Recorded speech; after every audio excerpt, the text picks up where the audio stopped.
आज हम एक ऐसी कहानी की बात करने वाले हैं जो शायद आपकी सोच बदल दे। कैसे? सिर्फ 500 रुपए की एक छोटी सी शुरुआत एक इंसान को करोड़पति बनने के रास्ते पर ले जा सकती है। सुनने में थोड़ा अजीब लगता है ना? पर यह कहानी पैसों से ज्यादा सोच की है। तो चलिए इस कहानी में गहरे उतरते हैं। ये एक ऐसा सवाल है जो शायद हम सब ने कभी ना कभी खुद से पूछा है कि अमीर लोगों में और हम में आखिर फर्क क्या है। और यही सवाल था जिसने एक छोटे से गांव के लड़के रमेश की पूरी जिंदगी ही बदल कर रख दी। वो अक्सर बस यही सोचता रहता था। और फिर एक दिन उसे इस सवाल का जवाब मिला। उसके स्कूल टीचर ने एक ऐसी बात कही जो उसके दिमाग में बस छप गई। लाइन तो बहुत सीधी सादी सी लगती है, पर इसका मतलब बहुत गहरा है और यहीं से असली कहानी शुरू होती है। तो चलिए रमेश की कहानी को शुरू से जानते हैं। रमेश एक छोटे से गांव का लड़का था। पिता मजदूरी करते थे और घर में पैसों की तंगी तो जैसे एक आम बात थी। पैसा आता था पर वो कब खर्च हो जाता था किसी को पता ही नहीं चलता था। अपने टीचर की वो बात सुनने के बाद रमेश ने ठान लिया कि अब कुछ तो करना है और उसने पहला कदम उठाया। उसने समझा कि अगर अमीर बनना है तो उसकी पहली सीढ़ी है बचत, यानी सेविंग। ये एक छोटा सा फैसला था, पर इसका असर बहुत बहुत बड़ा होने वाला था। तो उसने तय किया कि चाहे जो हो जाए हर महीने वो सिर्फ 500 रुपए बचाएगा।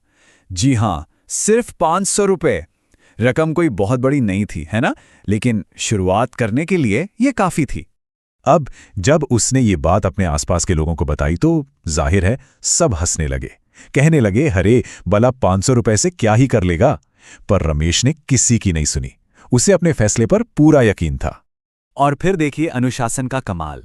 उसने एक आरडी अकाउंट यानी रेकरिंग डिपॉजिट खुलवाया और हर महीने 500 रुपए जमा करना शुरू कर दिया। और देखते ही देखते 6 महीने में जुड़ गए 3000 रुपए और साल खत्म होते होते उसके पास थे पूरे 6000 रुपए। रकम भली छोटी थी, पर यह पहली बार था जब उसने अपनी मेहनत के पैसे को अपनी आंखों के सामने बढ़ते हुए देखा था। अब रमेश को एक और बात समझ आई। पैसा बचाना तो ठीक है, पर यह तो सिर्फ आधा ही काम है। असली खेल तो पैसे को बचाने का नहीं, बल्कि उसे काम पर लगाने का है, उसे बढ़ाने का है। और यहीं से उसकी यात्रा ने एक नया मोड़ लिया, बचत से निवेश की ओर। तो उसने सीखना शुरू कर दिया। यूट्यूब पर फाइनेंस के वीडियोस देखे, इन्वेस्टमेंट पर किताबें पढ़ी, म्यूचुअल फंड्स क्या होते हैं, बिजनेस कैसे काम करते हैं, ये सब समझा। मतलब उसे ये बात साफ हो गई कि असली ताकत तो ज्ञान में है। ये स्लाइड आप कह सकते हैं रमेश की सबसे बड़ी सीख है। उसने समझा कि बचत यानी सेविंग एक ढाल की तरह है जो पैसे को सुरक्षित रखती है, जरूरी है। लेकिन निवेश यानी इन्वेस्टिंग वो एक बीज की तरह है जो पैसे को एक बहुत बड़े पेड़ में बदल सकता है।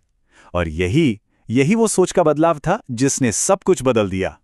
लेकिन हाँ, निवेश का रास्ता कोई फूलों का बिस्तर नहीं था। उसने अपनी आरडी बंद की और हर महीने 500 रुपए की एसआईपी यानी सिस्टमैटिक इन्वेस्टमेंट प्लान शुरू कर दी। और अब शुरू हुई उसके सब्र की, उसके संयम की असली परीक्षा। क्योंकि बाजार तो किसी के कंट्रोल में नहीं होता। शुरुआती कुछ साल बिल्कुल भी आसान नहीं थे। जैसा आप इस चार्ट में देख सकते हैं, कभी उसका पैसा बढ़ता तो उसे बड़ी खुशी होती और अगले ही पल मार्केट नीचे और सब कुछ लाल। यही वो वक्त होता है ना जब हिम्मत टूटने लगती है और ज्यादातर लोग डरकर अपना पैसा निकाल लेते हैं। उसके दोस्त भी उसे चेतावनी देते थे, कहते थे, अरे तुम्हारा पैसा तो डूब रहा है, निकालो इसे जल्दी। और ये वो सलाह है जो डर से निकलती है, और यही वो सलाह है जिसने न जाने कितने लोगों को अमीर बनने से रोक दिया है। लेकिन रमेश ने एक बहुत ही सरल नियम को पकड़ कर रखा और यही उसकी सफलता का राज बना। उसने समझा कि देखो, शॉर्ट टर्म में मार्केट जुआ लग सकता है, ऊपर नीचे होता है, लेकिन लॉन्ग टर्म में ये इन्वेस्टमेंट ही है। और वो लगा रहा। और अब उस पल की बात करते हैं जिसका हम सबको इंतजार है। 10 साल की लगातार कोशिश, अनुशासन और धैर्य का आखिर नतीजा क्या निकला? 10 साल के लंबे इंतजार के बाद पावर ऑफ कंपाउंडिंग ने अपना जादू दिखाना शुरू कर दिया था। वही 500 रुपए की छोटी सी शुरुआत 10 साल बाद 25 से 30 लाख रुपए बन चुकी थी। जी हां, ये कोई चमत्कार नहीं था, ये था अनुशासन और कंपाउंडिंग का नतीजा। जहां बाजार के औसतन 25-30% के सालाना रिटर्न ने उसके छोटे से निवेश को कई गुना बढ़ा दिया था। और फिर इसी पैसे से उसने अपने एक छोटा सा ऑनलाइन बिजनेस शुरू किया और आज वो आर्थिक रूप से पूरी तरह आजाद है। तो रमेश की इस पूरी यात्रा का सार क्या है? क्या सीखा हमने? यही कि असली दौलत पैसों में नहीं बल्कि हमारी सोच में है। चलिए इस कहानी से मिले कुछ मुख्य सबक देखते हैं।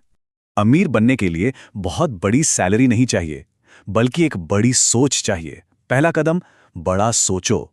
दूसरा, निरंतरता, मतलब कंसिस्टेंसी, लगातार लगे रहो, चाहे रकम छोटी ही क्यों ना हो। और तीसरा और सबसे जरूरी, धैर्य, सब्र। इस पूरी कहानी को इस एक लाइन के साथ खत्म करते हैं।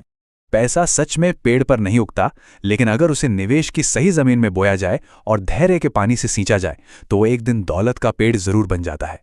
अब सवाल यह है कि अपना पहला बीज बोने की तैयारी है?